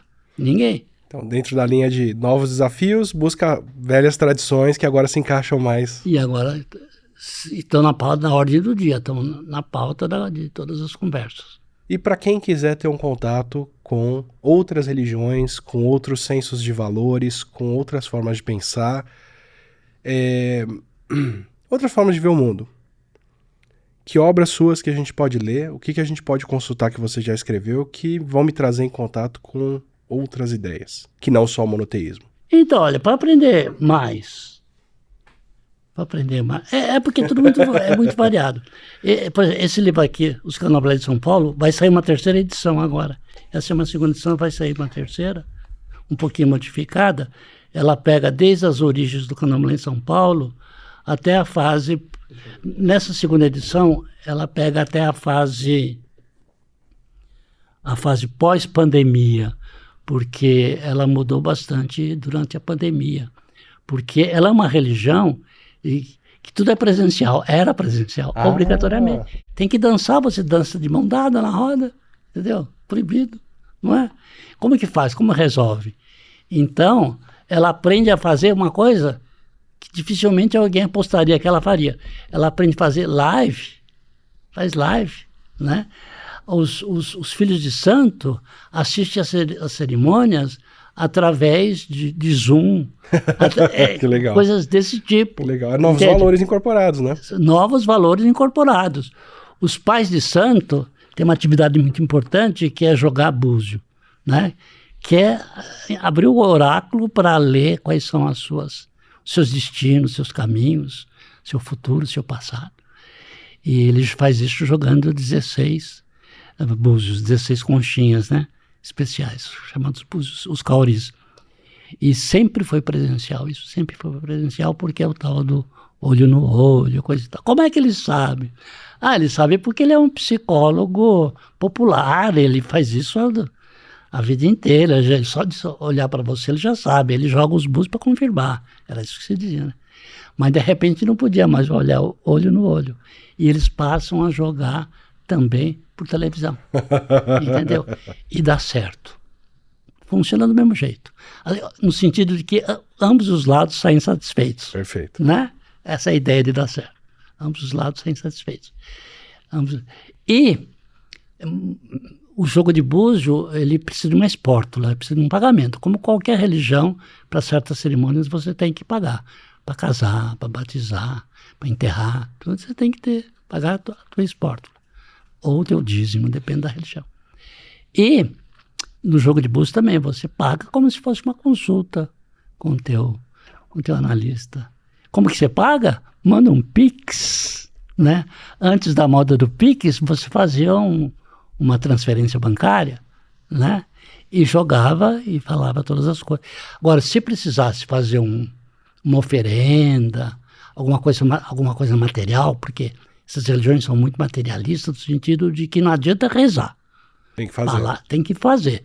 Dar comida. Você tem que dar para eles as 4 coisas essenciais que você dá para os seus filhos, que é comida, bebida, abrigo e diversão. Tá? A diversão é a dança, são os tabaques tocando, a música, que é uma diversão tipicamente africana, herdada dos escravizados. Então, tudo isso passou a ser feito Então, nesse livro, eu caminho. Na primeira edição, eu paro quando o Candomblé está constituído em São Paulo. Depois tem uma segunda parte que vai com ele até durante a... Olha, isso daqui é um jogo de búzio ao vivo, por exemplo. Uhum. Tá? Pré-Zoom. Isso daí é pré-pandemia. Sem home office. Sem home office. Isso depois vai virar home office. Né? E é uma coisa super... É uma religião que se diz que tudo é tradicional, tudo é baseado no estritamente tradicional. Né? Mas aí você pesca as tradições. Né? Então, agora vai sair uma terceira edição que tem outras inovações. Este livro aqui é um livro que junta ficção com não ficção. Do meu interesse. Porque ele é um pequeno romance, que é a história de uma menina escravizada, que tem uns 12 anos. Ela morre na Bahia de tifo e vai para o Orum, que é o céu dos orixás. Mas os humanos não ficam lá quando morrem, eles passam um tempo lá e depois renascem. Nascem de novo. Só que para você nascer de novo, você tem que ter algumas exigências. Você tem que saber quem você era, de que família você era. A tua família que ficou viva tem que chamar por você, tem que oferecer presentes a você, coisa e tal. Mas ela morreu muito cedo e escravizada, não sabia de onde vinha, coisa e tal. Então ela não podia renascer. Ela ia ter que ficar no céu o resto da vida. E o céu é um lugar muito chato. Sabe? Porque lá não tem comida, não tem. As 4 coisas essenciais lá não tem. Só tem na terra. E ela fica desesperada, porque ela não pode renascer. Então ela começa a chorar. Ela chora tanto que ela inunda de lágrimas o céu.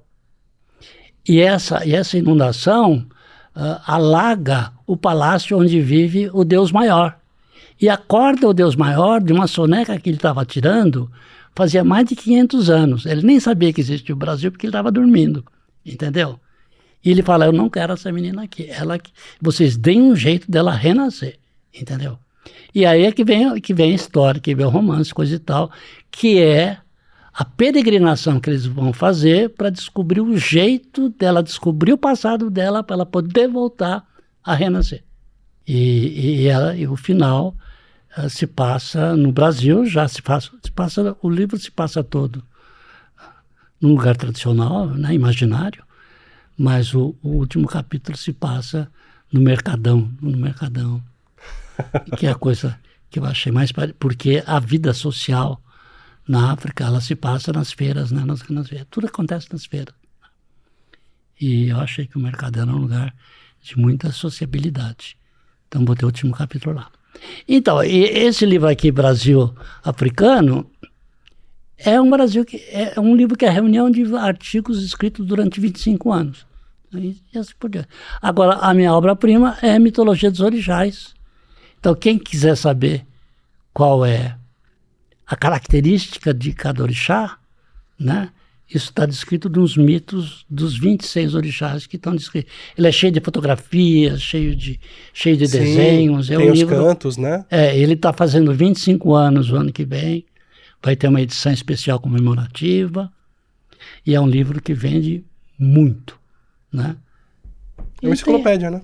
É uma enciclopédia, né? É uma espécie de uma enciclopédia, exatamente. E para ir numa linha totalmente diferente, eu vou pôr Isso as é para outras obras lá criança, embaixo isso é para também. criança, né? Os Príncipes do Destino, que conta é um livro sobre os personagens do oráculo, né?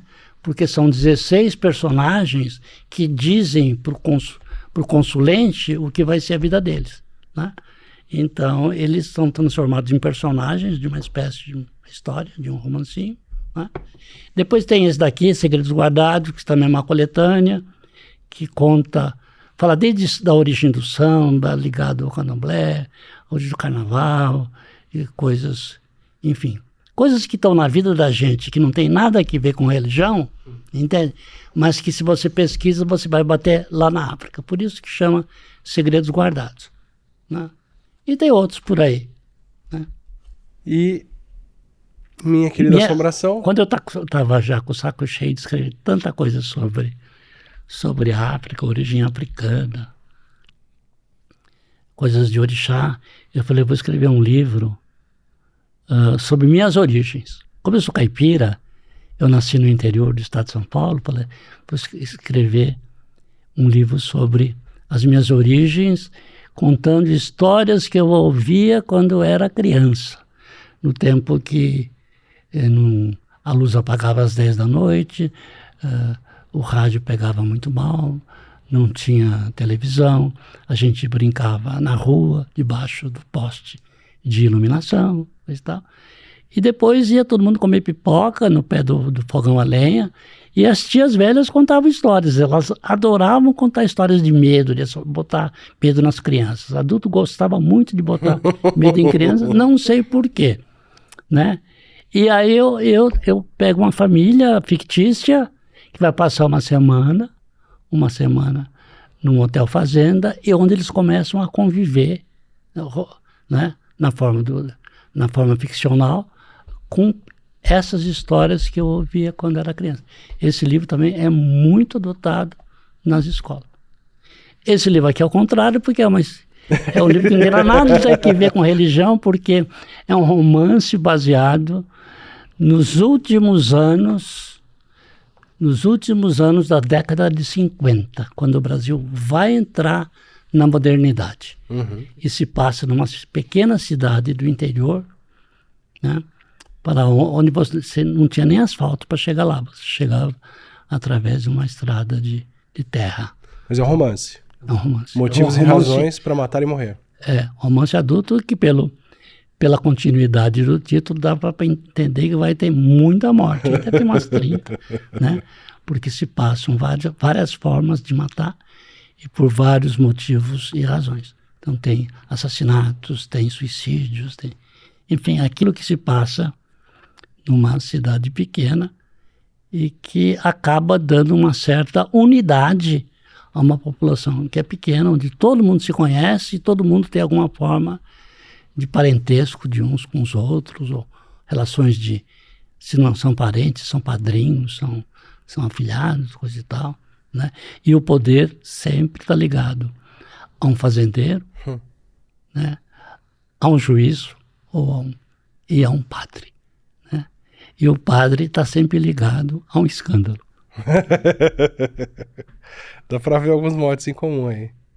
Fantástico, fantástico. Obrigado pela aula, Reginaldo. Eu gosto do seu programa porque a gente se envolve com assuntos com os quais a gente não está muito habituado, né? Isso é muito agradável. Eu vejo sempre, de vez em quando eu vejo. Obrigado. Espero que você tenha gostado dessa aula, dessa conversa toda com o Reginaldo e desses vários tópicos que a gente acaba vendo que estão na nossa vida, que são regidos por essa mentalidade de um Deus único, de uma terra que está aqui para nos servir, que fazem com que a gente haja no mundo dessa forma. onde esse grupo particular de pessoas cresceu e se multiplicou e gerou esse sistema todo que a gente obedece. Mas eu espero que, independente da sua religião, dos seus valores, se você acredita nesse Deus único ou não, no Filho dele, na encarnação dele, que é Cristo ou não, ou outros grupos, que você veja valor no que ele está descrevendo aqui sobre diferentes formas de pensar. Eu acho que o que ele fala sobre politeísmo, sobre a mentalidade de religiões, tanto dos povos originários quanto de povos africanos, se não forem a religião certa para você, se o seu Deus é o único Deus e esses outros estão errados, talvez elas tenham pelo menos alguns outros valores que são importantes a gente resgatar e parar para pensar neles. O Brasil é fruto dessa mistura de ideias e ter perspectivas diferentes para resolver os problemas que a gente enfrenta aqui pode ser muito bom. Afinal, se essa mentalidade fosse a única certa, ela não teria gerado os problemas que a gente vive hoje, né? Talvez as soluções tenham que vir de outros pontos de vista. Se você quiser ter outros pontos de vista, incluindo sobre religiões ou sobre outros assuntos, aproveita, se inscreve aqui no canal, assim você recebe os próximos vídeos, os próximos episódios e outras conversas como essa que eu espero que você tenha curtido. E se você tiver sugestão de pessoas para a gente entrevistar e conversar por aqui, manda elas nos comentários que sempre tem coisa legal que o pessoal está sugerindo. Até uma próxima.